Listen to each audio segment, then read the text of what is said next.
بسم اللہ الرحمن الرحیم ان بجید رضی اللہ عنہا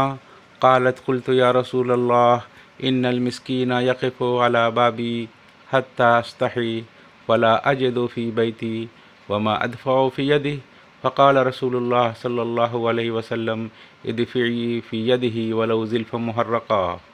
فرمایا حضرت بجید رضی اللہ عنہ نے کہ میں نے رسول خدا صلی اللہ علیہ وسلم سے عرض کیا کہ یا رسول اللہ، میرے دروازہ پر مسکین آ کھڑا ہوتا ہے، اسے کچھ دیے بغیر واپس کرنے میں شرم محسوس ہوتی ہے، اور دینے کے قابل گھر میں کوئی چیز ہوتی نہیں، تو اس صورت میں کیا کروں؟ فرمایا جو کچھ ہو سکے اس کے ہاتھ پر رکھ دو، اگرچہ بکری کا جلا ہوا کھر ہی ہو۔ صدقہ خیرات کرنے میں بہت سے لوگوں پر نفسانیت سوار ہو جاتی ہے، زیادہ دینے کو ہوتا نہیں، یا زیادہ دینے کو دل نہیں چاہتا، اور تھوڑا دینے کو شان کے خلاف سمجھتے ہیں، اس لیے صدقہ کرنے سے محروم رہتے ہیں۔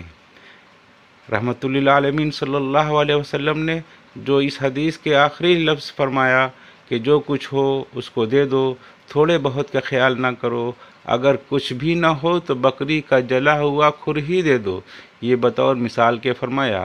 مطلب یہ ہے کہ مسکین کی مسکنت کا خیال کرو، اسے کچھ نہ کچھ ضرور دو، معمولی چیز ہو تو وہی دے دو، اپنی کسر شان اور ناک کٹنے کا خیال کرتے ہوئے تھوڑی چیز کو نہ روکو، قطرہ قطرہ دریا ہو جاتا ہے، روزانہ ذرا ذرا سا صدقہ کرو تو آخرت میں بہت کچھ ملے گا، اور یہاں مسکین کی حاجت کسی درجہ میں پوری ہو جائے گی۔ نبی کریم صلی اللہ علیہ وسلم نے ایک حدیث میں ارشاد فرمایا، اتقوا النار ولو بشق تمرہ، دوزخ سے بچو اگرچہ آدھی کھجور ہی کے ذریعہ ہو۔ حضرت عائشہ رضی اللہ عنہا کا بیان ہے کہ ایک عورت میرے پاس آئی جس کے ساتھ اس کی 2 بچیاں تھیں، اس نے مجھ سے سوال کیا، میرے پاس ایک کھجور کے سوا کچھ نہ تھا، میں نے وہ ایک کھجور ہی اس کو دے دی۔ اس نے کھجور کے 2 ٹکڑے کر کے دونوں بچیوں کو ایک ایک ٹکڑا دے دیا اور خود ذرا بھی کچھ نہ کھایا۔ اس کے بعد جیسے ہی وہ نکلی، رسول اللہ صلی اللہ علیہ وسلم دولت خانے میں تشریف لے آئے۔ میں نے آپ کو پورا قصہ سنایا۔ آپ نے فرمایا کہ جو شخص لڑکیوں کی دیکھ بھال اور پرورش و پرداخت کے ساتھ مبتلا کیا گیا، پھر اس نے ان کے ساتھ اچھا سلوک کیا، تو یہ لڑکیاں آتش دوزخ سے بچانے کے لیے اس کے واسطے آڑ بن جائیں گی۔ حضرت عائشہ کی اس حدیث میں جہاں صدقہ کا بیان ہے، لڑکیوں کی پرورش کی فضیلت بھی مذکور ہے، اور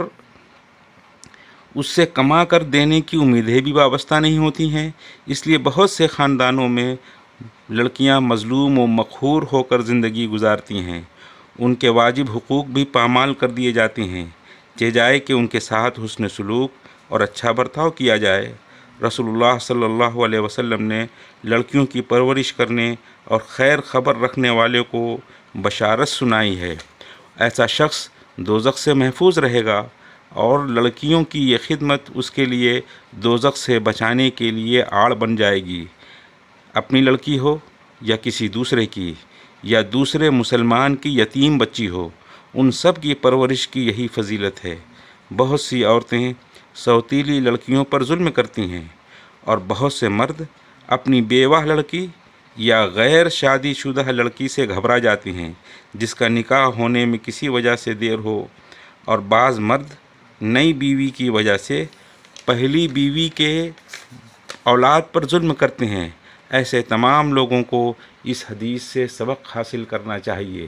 نیز سرور عالم صلی اللہ علیہ وسلم نے ارشاد فرمایا کہ جس نے 3 لڑکیوں یا 3 بہنوں کے اخراجات برداشت کیے اور ان کو ادب سکھایا اور رحم و شفقت کا برتاؤ کیا، یہاں تک کہ وہ اس کے خرچ سے بے نیاز ہو گئیں، تو اللہ تعالیٰ اس کے لیے جنت واجب فرما دیں گے۔ ایک شخص نے عرض کیا، یا رسول اللہ، اگر 2 لڑکیاں یا بہنیں ہوں جن کی پرورش کی ہو تو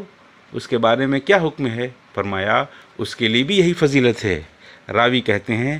اگر ایک لڑکی کے بارے میں سوال کیا جاتا تو آپ ایک کے لیے بھی یہی فضیلت بتاتے۔ حضرت ابن عباس رضی اللہ عنہ کا بیان ہے کہ رسول اکرم صلی اللہ علیہ وسلم نے ارشاد فرمایا، جس کے ہاں کوئی لڑکی ہو اور اسے زندہ درگور نہ کرے، جیسا کہ آج کل بھی زمانے کے اندر لڑکیوں کی پیدائش سے بچنے کے لیے لوگ ابورشن کرا لیتے ہیں،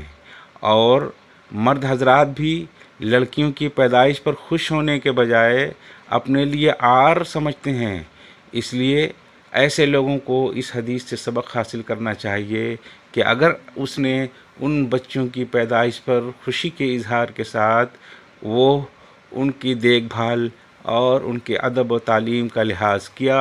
اور لڑکوں کو لڑکیوں پر ترجیح نہ دی، تو اللہ تعالیٰ ایسے شخص کو جنت میں داخل فرمائے گا۔ اور اللہ تعالیٰ ہم تمام مرد اور عورتوں اور بھائی اور بہنوں کو اس حدیث اور ان احکامات و تعلیمات پر عمل کرنے کی توفیق نصیب فرمائے۔ آمین ثم آمین۔